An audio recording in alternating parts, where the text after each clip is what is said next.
बच्चों स्वागत है आप लोग का हमारे चैनल एसजी ड्रीम स्टडी पे। बच्चों आज हम आपको बताएंगे कक्षा 10वीं सामाजिक विज्ञान के पूरे किताब से महत्वपूर्ण बहुविकल्पी प्रश्न, उसके बाद आपका लघु उत्तरी दीर्घ उत्तरी प्रश्न, यानी कि आपको इसमें हर प्रकार के प्रश्न बताएंगे जैसा कि आपके बोर्ड एग्जाम 2025 में पूछा जाएगा।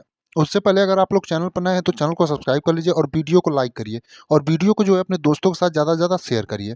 अब आइए चलते हैं सीधे अपने प्रश्नों पर और देखते हैं आपके आज के महत्वपूर्ण प्रश्न। इसमें आपके बहुविकल्पी प्रश्न भी होंगे, उसके बाद हम देखेंगे लघु उत्तरी और दीर्घ उत्तरी के जो आपके इंपॉर्टेंट प्रश्न हैं, जो कि आपके प्रीवियस ईयर में लगातार पूछे गए हैं। तो सबसे पहले शुरुआत करेंगे बहुविकल्पी प्रश्नों से। तो पहला प्रश्न है, नेपोलियन की पराजय कब हुई? यानी जो नेपोलियन था उसकी पराजय कब हुई? वो आपका 1814, दूसरा ऑप्शन है 1817, तीसरा है 1816, चौथा है 1815। तो जो आपका नेपोलियन है उसकी पराजय कब हुई थी? तो आपका 1815 में, यानी कि ऑप्शन नंबर डी जो है आपका एकदम सही होगा। यानी नेपोलियन की पराजय कब हुई थी? तो आपका 1815 में। अगला यानी दूसरा वाला प्रश्न है, उदारवाद से क्या तात्पर्य है? यानी उदारवाद जो है उससे क्या आपका तात्पर्य है? पहला है निजी संपत्ति का अभाव, दूसरा है राजा द्वारा आर्थिक गतिविधियों में पाबंदी, तीसरा है व्यक्ति को स्वतंत्रता तथा कानून कानून के समक्ष समानता, चौथा है कुछ लोगों के हाथ में शासन की शक्ति। तो आपका जो उदारवाद है इससे आपका क्या तात्पर्य है? तो उदारवाद से जो आपका तात्पर्य है व्यक्ति को स्वतंत्रता तथा कानून के समक्ष समानता, यानी कि आपका ऑप्शन नंबर सी जो दिया है एकदम सही होगा। यानी कि उदारवाद से आपका जो तात्पर्य है व्यक्ति को स्वतंत्रता तथा कानून के समक्ष समानता होगा। अगले यानी तीसरे प्रश्न जो हमारा है कि ऑटो वन बिस्मार्क का संबंध किस देश से था? यानी आपका ऑटो वन बिस्मार्क जो है उसका संबंध किस देश से था, ये क्वेश्चन है। आपका जर्मनी से, दूसरा है इटली से, तीसरा फ्रांस से, चौथा ब्रिटेन से। तो आपका ऑटो वन बिस्मार्क जो है उसका संबंध किस देश से था? तो आपका ऑटो वन बिस्मार्क का जो संबंध था वो जर्मनी से था। प्यारे बच्चों आपको बता दें कि इससे पहले भी हमने आपको बहुत सारे जो है सामाजिक विज्ञान के बहुविकल्पी प्रश्न की प्रैक्टिस कराई है। तो उसमें से जो प्रश्न थे, यानी कि उसमें जो प्रश्न थे इस क्लास में वो प्रश्न कुछ नहीं ऐड है। तो आप लोग ये मत कंफ्यूज होइए कि पूरे किताब से है तो सभी प्रश्न क्यों नहीं है, क्योंकि आपको पहले भी हमने बहुविकल्पी प्रश्न करा रखा है, तो उसको भी आप लोगों ने नहीं देखा हो तो जा करके जरूर देखें। और ये भी क्लास जो है इसको भी पूरा वॉच करिएगा, क्योंकि कि इसमें आपको बहुविकल्पी प्रश्न के साथ साथ जो लघु उत्तरी और दीर्घ उत्तरी प्रकार के प्रश्न होते हैं वो भी आपको देखने को मिलेंगे। अगला यानी चौथा प्रश्न है, वियना की संधि कब हुई थी? यानी आपकी जो वियना की संधि है वो कब हुई थी? आपका 1815 में, दूसरा ऑप्शन है 1816 में, तीसरा दिया है 1814 में और चौथा दिया है 1817 में। तो आपका वियना की जो संधि है वो कब हुई थी? तो आपका 1815 में, यानी कि ऑप्शन नंबर ए जो है एकदम सही होगा। यानी वियना की संधि कब हुई थी? तो 1815 में। अगला यानी 5वें नंबर का जो प्रश्न है, फ्रांस की क्रांति कब हुई थी? यानी आपका जो फ्रांस की क्रांति है वह कब हुई थी? आपका 1788 ईस्वी में, दूसरा है 1789 ईस्वी में, तीसरा है 1787 ईस्वी में और डी वाला ऑप्शन है आपका 1790 में। तो ये जो आप क्वेश्चन देखेंगे हम इसको बार बार बताते हैं सभी क्लासों में, जब भी आपका एसएसटी क्लास कराते हैं तो उसमें फ्रांस की क्रांति कब हुई थी, इस क्वेश्चन को हम बार बार बताने का कारण यही है कि ये क्वेश्चन आपका लगभग हर बार एग्जामों में पूछा जाता है, क्योंकि ये जो है आपका कभी कभी लघु उत्तरी में पूछता है तो वहां पर भी आपको डेट की आवश्यकता पड़ती है और बहुविकल्पी में भी हमेशा पूछा जाता है, इसलिए इसको बार बार बताते हैं। तो आपको फ्रांस की क्रांति कब हुई थी? तो आपका 1789 ईस्वी में, यानी कि ऑप्शन नंबर बी जो आपका दिया एकदम सही होगा। अब देखेंगे अपना अगला यानी कि छठवां प्रश्न, 1789 में फ्रांस किस प्रकार का राज्य था? यानी आपका जो 1789 है उसमें फ्रांस किस प्रकार का राज्य था? असीमित राजतंत्र, दूसरा है सीमित राजतंत्र, ऑप्शन नंबर सी है प्रजातंत्र और डी में दिया है गणतंत्र। तो आपका जो 1789 है उस समय फ्रांस किस प्रकार का राज था? तो असीमित राजतंत्र, यानी कि ऑप्शन नंबर ए जो आपका दिया एकदम सही होगा। अगला यानी सातवां प्रश्न है, ज्यूसेपे मेस्सिनी का संबंध था, यानी ज्यूसेपे मेस्सिनी जो था उसका संबंध आपका किससे था? इटली का एकीकरण से, बी में दिया है जर्मनी के एकीकरण से, सी में है इंग्लैंड के राष्ट्रवाद से, डी में है फ्रांस के राष्ट्रवाद से। तो आपका ज्यूसेपे मेस्सिनी जो था उसका संबंध किससे था? तो आपका इटली के एकीकरण से था, यानी कि आपका ऑप्शन नंबर ए जो है एकदम सही होगा। प्यारे बच्चों हम आप लोगों को जितने भी बहुविकल्पी प्रश्न और लघु उत्तरी दीर्घ उत्तरी प्रश्न सभी विषय के करा रहे हैं उसे आप लोग नोट करते चलिएगा और याद करते चलिएगा। इससे पहले भी हमने जितनी भी क्लास आपको कराई है उसको आप लोग नोट करके याद करते चलिएगा, क्योंकि क्वेश्चन आपके बोर्ड एग्जाम 2025 में वहीं से बनेंगे। तो आप लोगों का कर्तव्य है कि आप उसे नोट करके याद करें। अगला प्रश्न है, जलियांवाला बाग कांड में गोलियां किसने चलवाई? यानी आपका जो जलियांवाला बाग कांड था उसमें गोलियां आपकी किसने चलवाई थी? माउंटबेटन ने, बी वाला ऑप्शन है लॉर्ड डलहौजी ने, सी में दिया है लॉर्ड इरविन, चौथा है आपका जनरल डायर। तो आपका जलियांवाला बाग कांड में जो गोलियां है वो किसने चलवाई थी? तो आपका जनरल डायर ने, यानी कि ऑप्शन नंबर डी जो है आपका एकदम सही होगा। यानी जनरल डायर द्वारा जो है जलियांवाला बाग हत्याकांड में जो है गोलियां चलाई गई थी। अगला यानी 9वां प्रश्न है, चौरी चौरा कांड कब हुआ था? यानी आपका जो चौरी चौरा कांड है, वो कब हुआ था आपका? 1920 में, बी में दिया है 1925, सी में दिया है 1922 और डी में 1921। तो आपका जो चौरी चौरा कांड है, वो कब हुआ था? तो 1922 में। और ये बहुत ही ज़्यादा इंपॉर्टेंट प्रश्न है, क्योंकि इसमें आपको डेट पूछता है बस। तो आपका चौरी चौरा कांड का जो डेट है, आप लोग एकदम बढ़िया से याद रखिएगा, क्योंकि चौरी चौरा जो कांड है, वो कब हुआ था? तो आपका 1922 में। अगला यानी 10वां प्रश्न, और ये देखेंगे आपका 9वां प्रश्न भी इसी से संबंधित था कि जलियांवाला बाग कांड में गोलियां किसने चलवाई? अब देख लीजिए उसका टाइम पीरियड पूछा है, तो ये भी आपका वेरी इंपॉर्टेंट प्रश्नों में से एक है वो विकल्पी में। जिस प्रकार आपका फ्रांस की क्रांति वाला हमने बोला था, उसी प्रकार ये भी जो दो तीन प्रश्न है, ये भी आपका लगभग हर साल पूछे जाते हैं। तो जलियांवाला बाग की घटना कब हुई थी? तो आपका 8 अप्रैल 1919। बी में दिया है 25 अप्रैल 1919, सी में है 10 अप्रैल 1919 और डी में है 13 अप्रैल 1919। तो आपका जलियांवाला बाग की जो घटना है, वो कब हुई थी? तो 13 अप्रैल 1919 को। यानी आपका ऑप्शन नंबर डी जो है एकदम सही होगा। यानी जलियांवाला बाग की हत्याकांड की घटना जो है, वो कब हुई थी? तो 13 अप्रैल 1919 को। अगला वाला जो क्वेश्चन है, यानी कि 11वां प्रश्न, भारतीय राष्ट्रीय कांग्रेस की स्थापना कब हुई थी? यानी आपका जो भारतीय राष्ट्रीय कांग्रेस है, इसकी स्थापना कब हुई थी? 1885 में, बी में है 1904 में, सी में 1884 में, डी में 1857 में। तो आपका जो भारतीय राष्ट्रीय कांग्रेस है, इसकी स्थापना कब हुई थी? तो 1885 में। यानी कि ऑप्शन नंबर ए जो आपका दिया है, एकदम सही होगा। यानी कि भारतीय राष्ट्रीय कांग्रेस की स्थापना कब हुई थी? तो 1885 में। अगला यानी 12वां प्रश्न, निम्नलिखित में से मिट्टी का प्रकार नहीं है। यानी इन चारों में से जो है आपका मिट्टी का प्रकार कौन सा नहीं है? तो आपका काली मिट्टी जो है पाई जाती है, बी में पीली मृदा भी आपकी पाई जाती है, सी में लेटराइट भी आपकी मृदा होती है, लेकिन सीमेंट जो होता है आपका मृदा नहीं होता है। यानी कि ऑप्शन नंबर डी जो है आपका एकदम सही होगा। अगला यानी 13वें प्रश्न को देखेंगे, तो पूछा है निम्नलिखित में से किस राज्य में काली मिट्टी पाई जाती है? यानी आपका इन चारों में से जो है काली मिट्टी किस राज्य में पाई जाती है? तो आपका झारखंड में, दूसरा दिया है गुजरात में, सी में दिया है बिहार और डी में दिया है राजस्थान। तो इनमें से आपका किस राज्य में जो है काली मिट्टी पाई जाती है? तो आपका गुजरात में पाई जाती है। यानी कि ऑप्शन नंबर बी जो आपका दिया एकदम सही होगा। यानी गुजरात में जो है काली मृदा पाई जाती है। 14वां प्रश्न है कि चाय की खेती के लिए कौन सी मिट्टी उपयुक्त है? यानी जो चाय की खेती के लिए जो है कौन सी मिट्टी आपकी उपयुक्त होती है? पहला आपका जलोढ़ मिट्टी, बी में है लाल मिट्टी, सी में है पर्वतीय मिट्टी और डी में है लेटेराइट मिट्टी। तो आपका चाय की खेती के लिए कौन सी मिट्टी उपयुक्त होती है? तो आपका लेटेराइट मिट्टी। यानी कि ऑप्शन नंबर डी जो आपका दिया है एकदम सही होगा। यानी चाय की खेती के लिए उपयुक्त मिट्टी कौन सी होती है? तो लेटेराइट मिट्टी। बात करते हैं अपने अगले यानी 15वें प्रश्न की। तो 15वां है कि निम्नलिखित में से कौन सा एक व्यक्तिगत संसाधन नहीं है? यानी इनमें से आपका जो है कौन सा एक जो है व्यक्तिगत संसाधन नहीं है? आपका खनिज संसाधन, दूसरा है चारागाह, तीसरा है भूमि, चौथा है बागान। तो आपका निम्नलिखित में से कौन सा एक व्यक्तिगत संसाधन नहीं है? तो आपका जो व्यक्तिगत संसाधन नहीं है, बागान है। यानी कि ऑप्शन नंबर डी जो है एकदम सही होगा। अगले क्वेश्चन की बात करें, यानी कि 16वें प्रश्न की, तो 16वां प्रश्न है कि निम्नलिखित में से कौन सा एक संभावी संसाधन नहीं है? यानी कि आपका संभावी संसाधन कौन सा नहीं है? और प्यारे बच्चों, इसमें जितने भी प्रश्न हम आपको बता रहे हैं, सभी बहुत ही ज़्यादा इंपॉर्टेंट हैं। तो सभी को आप जो है बढ़िया से नोट करके एकदम तैयार करिएगा। तो आपका निम्नलिखित में से कौन सा एक संभावी संसाधन नहीं है? आपका कोयला, दूसरा है पेट्रोलियम, तीसरा बॉक्साइट और चौथा पवन ऊर्जा। तो आपका जो संभावी संसाधन है, कौन सा है इनमें से एक? पवन ऊर्जा। यानी कि नहीं नहीं पूछा है, इसमें पूछा निम्नलिखित में से कौन सा एक संभावित संसाधन है? तो आपका पवन ऊर्जा होगा। अगला यानी 17वां प्रश्न है, सुंदर वन राष्ट्रीय पार्क किस राज्य में स्थित है? यानी आपका जो सुंदर वन राष्ट्रीय पार्क है, वो किस राज्य में स्थित है? पश्चिम बंगाल, दूसरा है उड़ीसा, तीसरा है असम और चौथा मध्य प्रदेश। तो आपका जो सुंदर वन राष्ट्रीय पार्क है, वो किस राज्य में स्थित है? तो आपका पश्चिम बंगाल में। यानी कि ऑप्शन नंबर ए जो आपका दिया है एकदम सही होगा। यानी सुंदर वन राष्ट्रीय पार्क किस राज्य में स्थित है? तो आपको पश्चिम बंगाल में। अगला यानी 18वां प्रश्न है, तिहरी बांध परियोजना किस राज्य में स्थित है? यानी आपकी जो तिहरी बांध परियोजना है, वो किस राज्य में स्थित है? तो आपका तिहरी बांध जो परियोजना है किस राज्य में स्थित है? उत्तराखंड, दूसरा है मध्य प्रदेश, तीसरा पंजाब, चौथा गुजरात। तो आपका जो तिहरी बांध परियोजना है किस राज्य में स्थित है? तो आपका उत्तराखंड में। यानी कि ऑप्शन नंबर ए जो है एकदम बिल्कुल सही है। प्यारे बच्चों, इसमें हम 18 आपको बहुविकल्पी प्रश्न कराएंगे। हाँ, तो आपका तिहरी बात जो परियोजना है किसमें है? उत्तराखंड में। प्यारे बच्चों, इसमें 18 बहुविकल्पी प्रश्न है। अब हम देखेंगे अपना लघु उत्तरी और दीर्घ उत्तरी प्रश्न।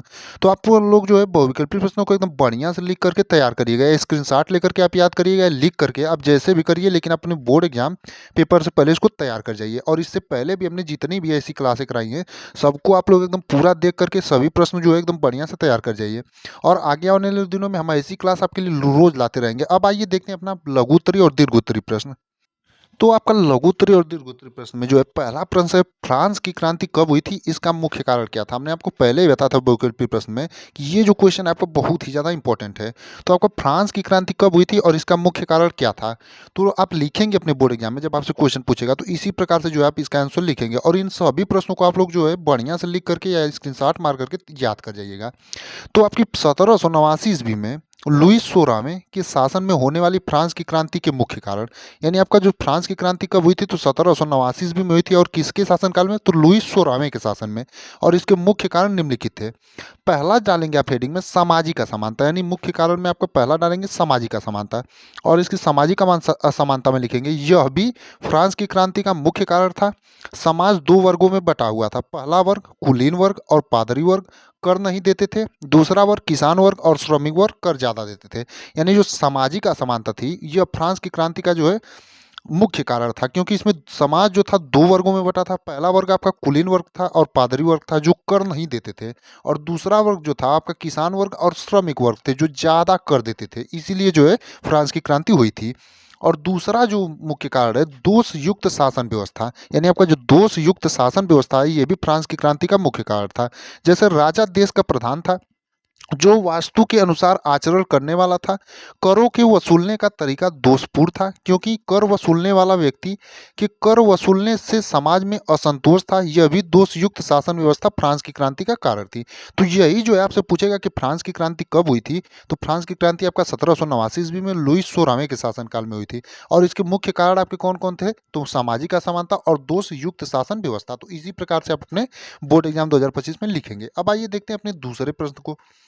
तो दूसरा प्रश्न है आपका कि 19वीं सदी में यूरोप में राष्ट्रवाद के विकास के लिए उत्तरदायी किन्हीं चार प्रमुख कारणों का उल्लेख कीजिए। यानी आपका 19वीं सदी में जो है यूरोप में राष्ट्रवाद के विकास के लिए उत्तरदायी किन्हीं चार प्रमुख कारणों का उल्लेख कीजिए। तो इसको कैसे लिखेंगे आप, इसके चार प्रमुख कारण हाँ, यानी कि 19वीं सदी में यूरोप में राष्ट्रवाद के विकास के लिए उत्तरदायी किन्हीं चार प्रमुख कारणों का उल्लेख करना है आपको। तो लिखेंगे आप इसके चार प्रमुख कारण निम्न है। पहला जिसमें हेडिंग डालेंगे आप उदारीकरण, यानी उदारीकरण। तो यह समाज में व्यक्ति की स्वतंत्रता और सभी के लिए समान कानून का वकालत करता है। यानी आपका उदारीकरण क्या होता है, तो यह समाज में जो है व्यक्ति की स्वतंत्रता और सभी के लिए समान कानून का वकालत करता है। दूसरा जो इसमें कारण डालेंगे फ्रांसीसी क्रांति का प्रभाव, यानी आपका जो फ्रांसीसी क्रांति का प्रभाव है वो भी यूरोप में राष्ट्रवाद के विकास के लिए उत्तरदायी कारण था। तो इसमें लिखेंगे आप इस क्रांति के कारण विश्व में जनतंत्र का प्रसार किया। यानी यह जो क्रांति है इसके कारण जो है विश्व में जनतंत्र का प्रसार किया गया था। तीसरा जो इसमें कारण आप डालेंगे, तीसरा कारण डालेंगे औद्योगिकरण एवं मध्यम वर्ग का प्रभाव। यानी आपका जो औद्योगिकरण और मध्यम वर्ग का प्रभाव था वो भी मुख्य कारण था। तो इसमें लिखेंगे इसमें इससे यूरोपीय देशों में औद्योगिक श्रमिक व्यवसायी सेवा क्षेत्र के लोगों जैसे नए सामाजिक समूहों को अस्तित्व में आना हुआ। उसके बाद चौथा जो इसका कारण लिखेंगे आप रूमानीवाद का प्रभाव, यानी आपका जो रूमानीवाद था उसका प्रभाव।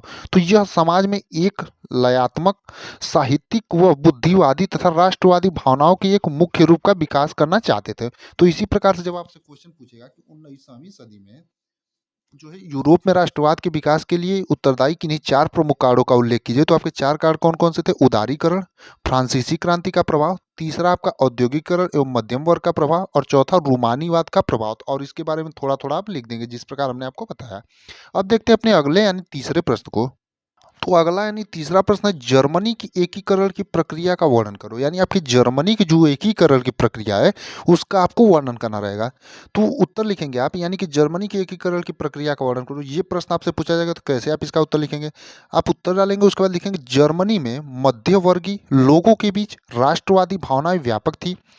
प्रथा के प्रसा के प्रमुख मल्ली ऑटो बिस्मार्क को राष्ट्रीय एकीकरण के आंदोलन का जनक माना जाता है, क्योंकि इसने प्रजा की सेना और नौकरशाहों की सहायता ली थी।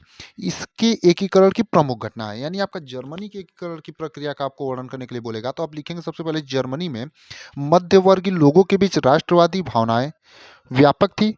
प्रथा के प्रमुख मंत्री ऑटो बिस्मार्क को राष्ट्रीय एकीकरण के आंदोलन का जनक माना जाता है, क्योंकि इसने प्रजा की सेना और नौकरशाहों की सहायता से ली थी। इसकी एकीकरण की प्रमुख घटनाएं निम्न है, और आगे इसमें लिखेंगे अभी आप। तो इसमें पहला जो है आपका डेनमार्क, ऑस्ट्रिया और फ्रांस के साथ 7 वर्षों तक लड़ा गया युद्ध प्रशा में जीता और एकीकरण की प्रक्रिया पूरी हुई। यानी कि डेनमार्क और ऑस्ट्रिया और फ्रांस के साथ जो है 7 वर्षों तक लड़ा गया और युद्ध प्रशा में जो है जीता और एकीकरण की प्रक्रिया जो है पूरी हुई।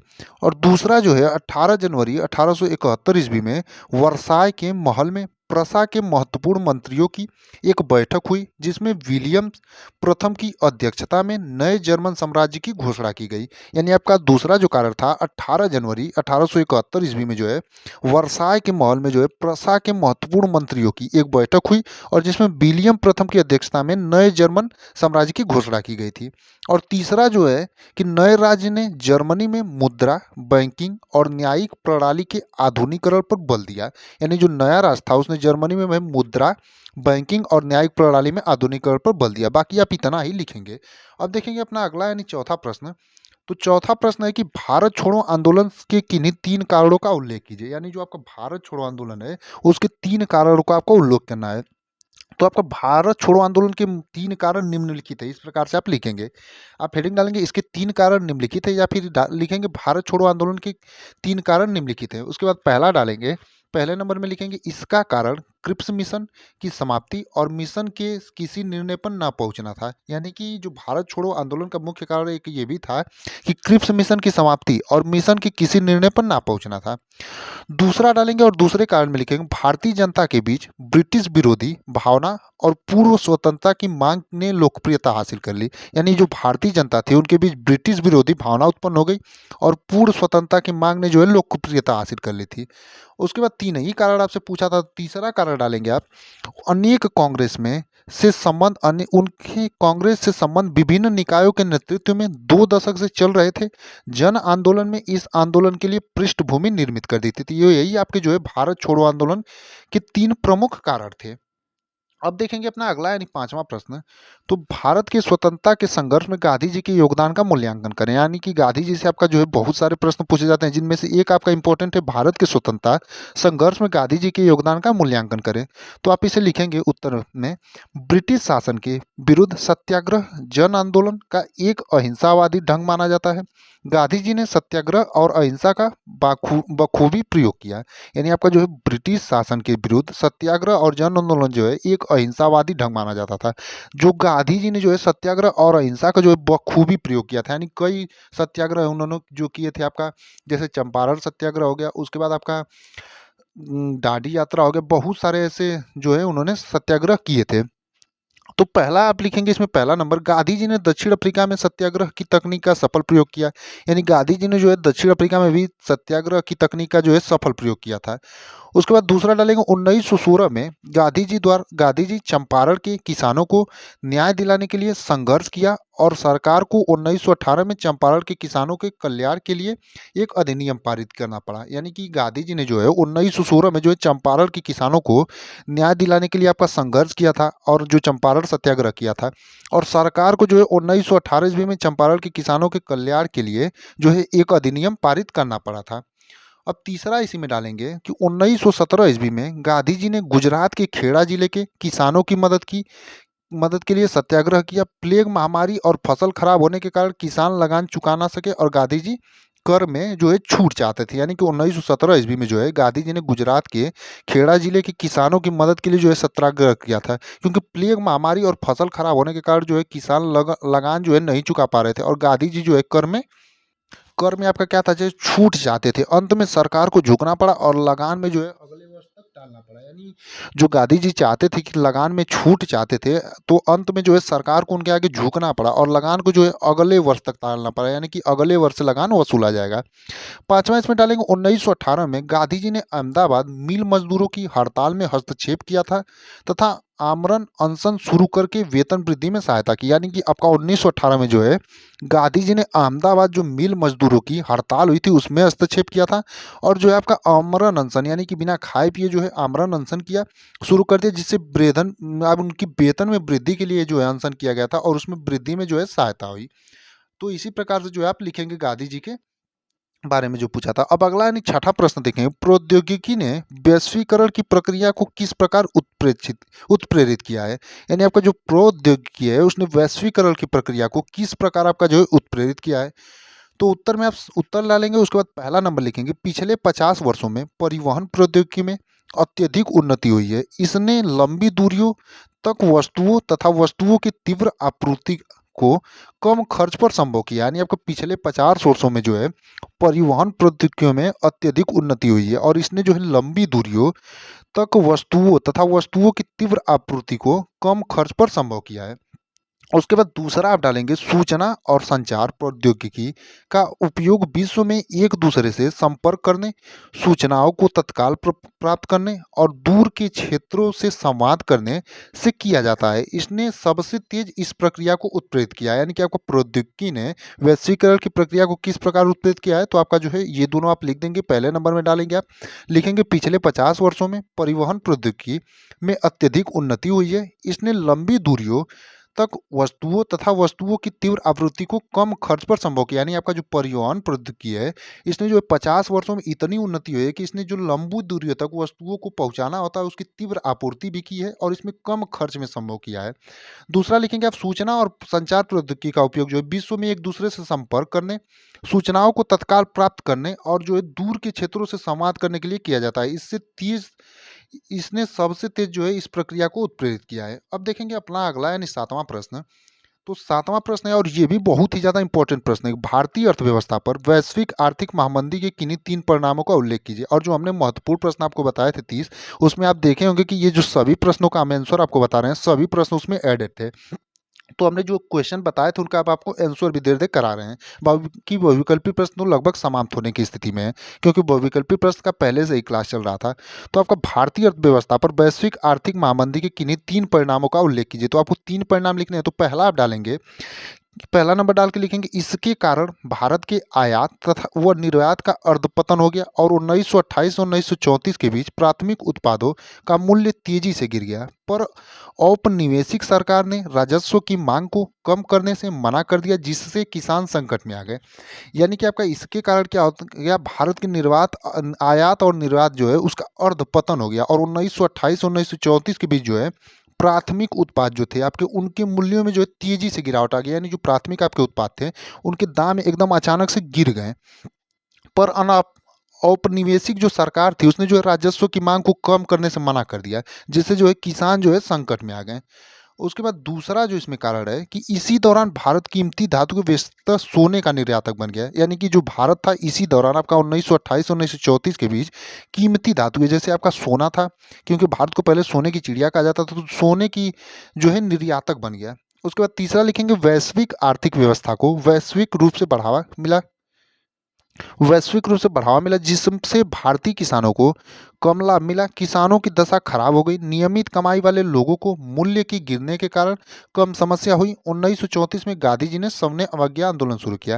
यानी आपका जो वैश्विक आर्थिक व्यवस्था जो थी को वैश्विक रूप से बढ़ावा मिल गया, जिसमें भारतीय किसानों को जो है कम से कम लाभ हुआ। यानी भारतीय किसान जो थे उन्हें लाभ एकदम नहीं हुआ, किसानों की दशा जो है एकदम खराब हो गई और नियमित कमाई वाले लोगों को जो है मूल्य के गिरने के कारण के कम समस्या हुई। लेकिन 1934 में जो है इसी कारण जो है गांधी जी ने आपका कौन सा सविनय अवज्ञा आंदोलन शुरू किया गया था।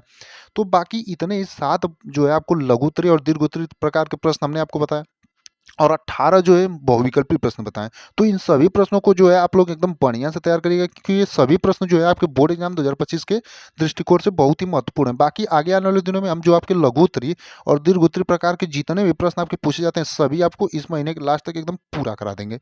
तो उम्मीद करते हैं क्लास आपको एकदम बढ़िया लगी होगी। उसके लिए आप लोग जो है लाइक करिए और वीडियो को ज़्यादा से ज़्यादा अपने दोस्तों के साथ शेयर करिए। बाकी आगे आने वाले दिनों में ऐसी ही क्लास आपके लिए हम रोज लाते रहेंगे।